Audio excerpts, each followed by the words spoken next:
Hello. I got a new beer from Dogfish Head, Nordic Spring. So it's kind of a Kvik Nordic influenced IPA.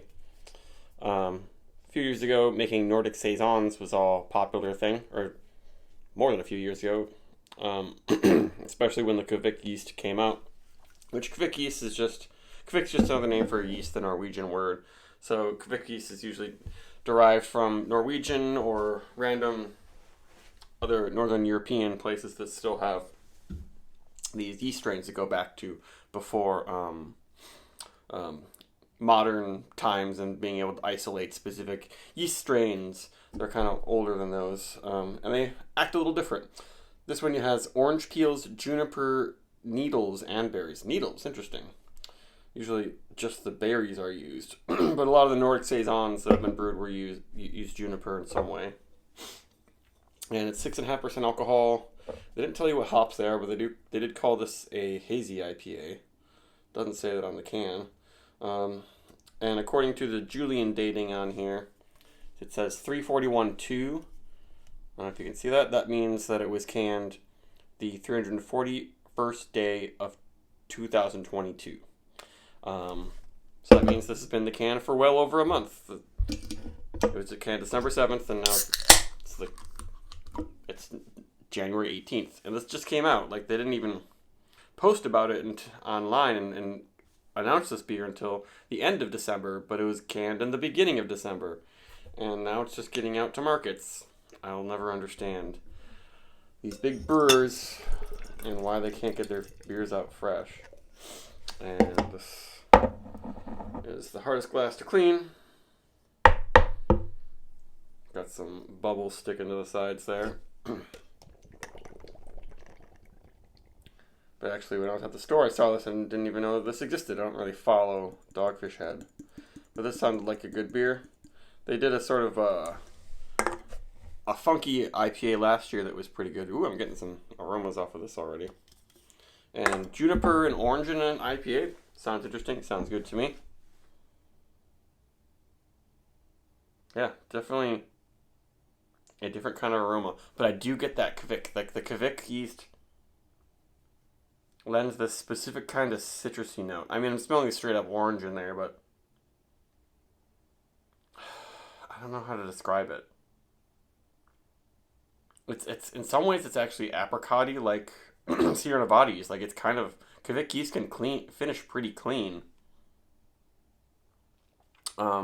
Maybe it's kind of like a cleaner American ale yeast in a way, but just with those specific kinds of esters you get from an American ale yeast kind of amped up, rather than an English or a Belgian or like a Hefeweizen strain. That's kind of a whole different kind of ester profile, more banana bubblegum. This is not that. This is just kind of like dried stone fruit. And honestly, I'm not really getting juniper in there. And it's hazy, but like, it's mass-produced hazy. You can sort of see my finger through there a little bit. It smells good, but it's very different from a normal hazy IPA or any other IPA. IPAs are being brewed with juniper and stuff like that less and less.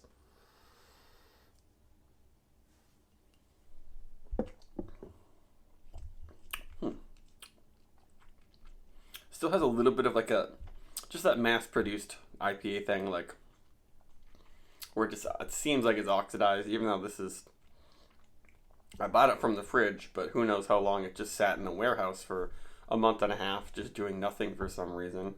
Who knows if the warehouse was refrigerated. It's the wintertime in the Northeast, so I'm sure this is not oxidized. It's just like just has that mass-produced sort of thing. It tastes pretty good, though. But it's just so different from every hazy IPA that I get that's a smaller batch stuff. Even Treehouse, they're gigantic. They're not as big as Dogfish Head / Sam Adams. Yeah, where was this brewed? It doesn't really tell you. It's brewed and canned by Dogfish Head, Milton, Delaware, Breinigsville, Pennsylvania, Cincinnati, Ohio, in collaboration with the Boston Beer Company. So I don't even know where this exact product was packaged. It says a D there, on the bottom. Don't know if that means Delaware, maybe.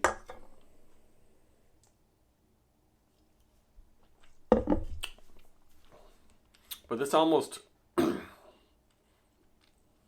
seems like it's closer to a saison or what a generic sort of farmhouse thing. Like the yeast and the juniper, it's almost seeming like it's more like pear and apple. Maybe that's what I get from the Kvik stuff. It's moving more towards orchard fruits. I don't know what apples and pears are. Are they drupes? I don't know. Maybe that's what it's contributing, which sometimes works. Sometimes I'm not really into apple juicy beers, but with this one, and especially the juniper, just kind of, it's seeming like it's somewhere between a hazy IPA and a saison. And actually, I take back how this doesn't taste like any other small batch IPAs. It reminds me of Foam. Foam's house character has that kind of appley, peary, juicy yeast that sometimes I like, sometimes it just isn't bright enough for me. I really want some kind of citrusy or tropical element in my IPAs, and this one has the orange peel that's definitely helping, I think. But it's not popping out that much.